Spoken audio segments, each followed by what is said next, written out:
Well, very chilly over the weekend for many folks across the country, and seeing some of those cooler temperatures impact us here as we start off the new week. Here to give us an update on the weather forecast for the week ahead and more, we welcome in Eric Snodgrass, Principal Atmospheric Scientist with Nutrient Ag Solutions. Eric, always good to talk with you, my friend. And as we joked a little bit over the weekend, busted out flannels and more, pretty cool temperatures for a lot of folks across the country. It was. We saw temperatures get down in the 30s as far south as Missouri and Indiana. Oh, Missouri, Illinois, and Indiana. In fact, in Kansas, they dropped down to the upper 20s. What was interesting, though, was I was looking at this morning. I'm not so sure that most of Illinois, Iowa, even parts of Minnesota actually saw frost. I saw a Mm, lot of temperatures getting down to like 34, mhm. but you had to go west of there. You had to go over the Dakotas, Nebraska, Kansas to really see the temperatures dipping down there below freezing. So I was combing through all the data this morning to see what that frost looked like, and that's what I found. But what's funny is this: it didn't matter. Like if it was October 7th in past years, we'd be talking about some later planted crop or replant that wasn't ready, and this would have caused some problems. But this year, Mhm. there's nothing. I mean, the crop's coming out fast, and so no big deal about it. I think the only place that might be worried about it is we also had temperatures this morning down around the Appalachian Mountains, like Blue Ridge Mountains in North Carolina.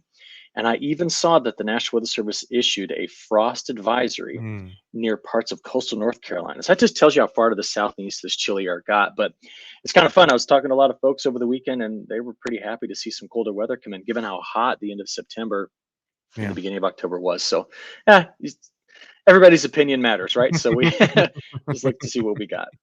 Well, let's look at this week ahead. And I know we have some interesting things to talk about here later on in the week, but I know as well you're continuing to watch the Mississippi River and the situation there. So why don't we start there, kind of the middle portion of the country, and give us an update there to start. Yeah, I got a friend out on the river right now. He's on a river cruise. His name's Bill, and he actually works for us at Nutrien. And Bill's about ready to retire. Pretty excited for the guy.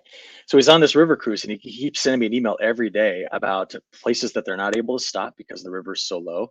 He's talked about multiple barges that he's seen that have been broken up because they've hit land. And I'm too far from the river to check in on it every day, other than looking at the gauge data. But the gauge data says at Memphis that right now the river's 10.5 feet below low stage.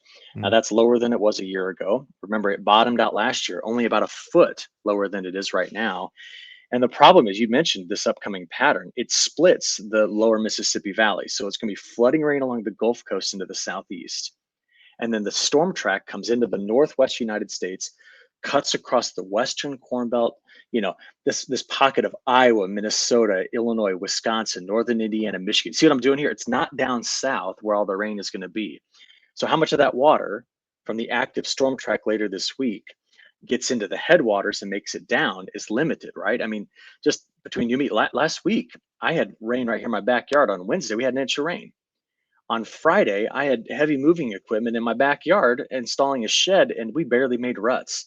So that tells you how quickly that water Mhm. was able to soak through. So that doesn't get into the river. It's first consumed by the area. And I was talking with some folks over the weekend. They loved every bit of that rain, even though they didn't get to harvest for about a day and a half because it knocked the dust out and reduced the risk of fires. And so, there's all sorts of things to discuss with the disparity in rainfall. But I'll come back to what you asked. Is the Mississippi going to recover on some of the upcoming rains? No, it's going to take a while. It's going to take us 30, 45 days to get that river back up. And we don't want it to come up faster, by the way, because if it comes up faster, nobody harvests, right? So Mhm. we've got to balance all that out. Now, something as well with the upcoming storm track this weekend. Are some people going to be saying the S word, snow, Eric? Yeah, well, they might combine it with another S word that No, you're right. It's this low that's coming out of the Rockies is deep. I mean, it's pretty. In fact, I was looking at it on satellite yesterday, coming into the Northwest. I'm like, man, it's a monster. I was just telling the group actually. I said, "There's right now a tropical storm down off Mexico called Lydia. You could probably put 20 of Lydias inside of this big storm system that's hitting the northwest. Well, that's the one that's going to eventually, it's not going to get here until Wednesday, Thursday, Friday, but move across the Midwestern United States. And as it comes out, coming out of the Rocky Mountains into parts of western Nebraska, western South Dakota, and Wyoming, yeah, we got a pretty good chance at seeing some of the white stuff fly around. And I missed this last week, Jesse, but there was some snow that fell in North Dakota and right on the border between Minnesota and South Dakota. There was some light, very very light snow. I chose to ignore it when I saw it in the models. Like, nah, this can't be. Whatever. And then of course I got it wrong, and it did snow a little bit. So there's already been a couple folks that have seen some of the white stuff. Now it is getting to be that time of year here as the days fly by, Eric. That's for sure. Let's talk South American weather. I know we're keeping an eye on what they're doing down there as far as their rapid planting pace and more.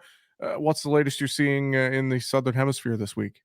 Yeah, well, as everybody listening knows, it's early, right? October's the critical month. We're currently about 2% off of last year's pace, but about 2% ahead of the 5-year average for planting in north central Brazil, specifically Mato Grosso. Other parts of Brazil planted relatively quickly. The dry spots are still in the northeast, so think like Bahia. In fact, I was telling a group this morning that there's this area in Bahia. I drew a little box around it, and then I realized the size of the box I drew over Bahia is like the size of Indiana. That's Mm. still not got any precipitation, so it's a very important area that still needs more moisture.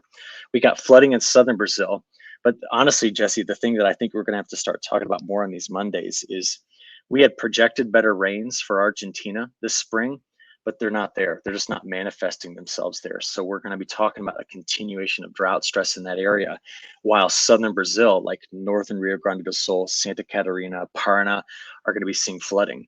So it's just this sandwiched area right in southern Brazil that's gotten so much rain in the last almost 60 days. Normal rains to the north, very dry on either side of that. And I think it's going to continue to be a story, but will it affect their planting pace? I think they're going to go pretty aggressively through the month of October, despite the forecast. I was gonna say, you think if Argentina stays dry and then, Brazil seems like they're rolling along, wonder 2 years in a row of dryness in Argentina, what kind of impact that could have, Eric. Well, I mean, we've already seen what it did to their winter wheat crop. And to be honest, we could make an argument that this would be almost the beginning of year three with the drought that developed Mm. there. So it's pretty bad. And it reminds me of some of those long-standing droughts we can get in the southern plains that just can't seem to be broken while very nearby heavy rains continue to fall. So, yeah, I think that Argentina, unless we see some substantial improvements over the next 3 months, is going to be another main story for us going into this growing season down there. Eric, let's talk longer range a little bit here. We mentioned, snow for some folks possibly later this week and winter right around the corner. I mean, as you look around the world, US, South America, et cetera, longer range, what are some things that stand out to you right now? There's going to be an interesting play this winter with El Nino and something happening in the Indian Ocean. We call it the Indian Ocean dipole. It's an El Nino like circulation that happens in the Indian Ocean. I think it's the most dominant signal on the planet right now. It's going to keep the MJO over Indonesia. So, translation, we are going to be watching a pretty potent Pacific jet stream for the next, I don't know how many weeks, which means we're going to be on, week off, week on, week off with our precipitation and our typical roller coaster temperature pattern this time of year. So I see that happening through October. Question is, can the Indian Ocean dipole make the El Nino look like a bigger event than it actually is? And if that's the case, we could end up going into a pretty, let's just call it, kind of rapid fire November, December, January with storm systems. Now, will we continue to keep cooler weather on the eastern side of the country? I'm not so sure about that. I actually think we're going to see more troughs of low pressure in the west and possibly some southeast ridging at some point. That could be a scenario. But if Mhm. that's the case, then we're going to have a very active start to winter overall. Now, the question is the temperature pattern.